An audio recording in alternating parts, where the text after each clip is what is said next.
আমাদের যে উৎসবেরা বীর এবং জনস্রোত আসলে সেটা প্রশংসার দাবিদার।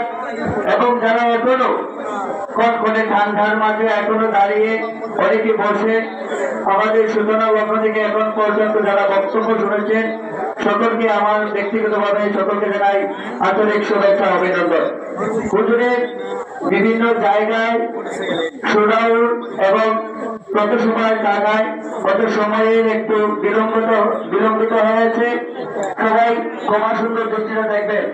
আর যারা এখনো এখানে বসে আছে সেটা শুধু টাকা এবং ক্ষমতা লোভের জন্য নয়, এটি মন থেকে ভালোবাসার একটি বহিঃপ্রকাশ। বলেন ঠিক কিনা? এটা মন থেকে মানুষের প্রতি মানুষের আবেগ ভালোবাসা আস্থার জায়গা হচ্ছে বিদায় আজকে আপনারা সেখানে এই ঠান্ডার মাঝে আপনারা বসে আছেন। আমরা এখানে টাকার লোভী নয়, আমরা এখানে ক্ষমতার লোভীও নেই। আমরা এখানে এসেছি ইনসাফ, দুর্নীতি মুক্ত, বৈষম্য মুক্ত একটি সুন্দর সমাজ সোনারঘাট মাধবপুর সাজাতে আমরা মোমবাতিকে আমরা প্রতীকের ভোটে ইনশাআল্লাহ আগামী 12 তারিখ জয়যুক্ত করবো ইনশাআল্লাহ। আমাদের টাকা নেই, আমাদের এখানে জনসমর্থ রয়েছে। আব্রাহাম লিঙ্কনে বলেছিলেন আমাদের শক্তি হচ্ছে জনগণ।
সম্মানিত উপস্থিতি, আমরা যার অপেক্ষায় অপেক্ষিতমান আমাদের মাঝে উপস্থিত হয়েছে আমরা দেখতে পাচ্ছি।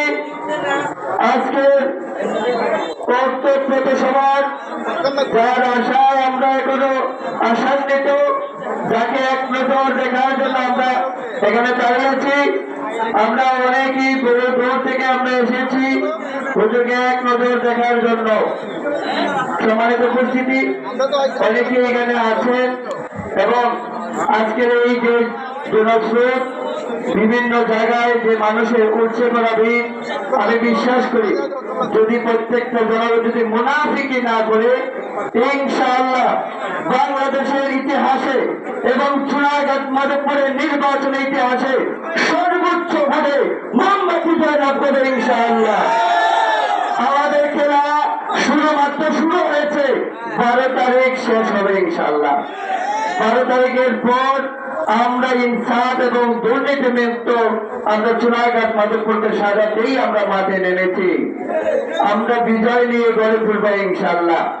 আমরা এমন একটা জাতি, আমরা সোনারঘাট মাধবপুর এমন একটা জাতি যে উপজেলা আমরা আগামীতে যেমন লাউ কদুতে বিক্রি হই নাই, এবারও লাউ কদুতে বিক্রি হব না।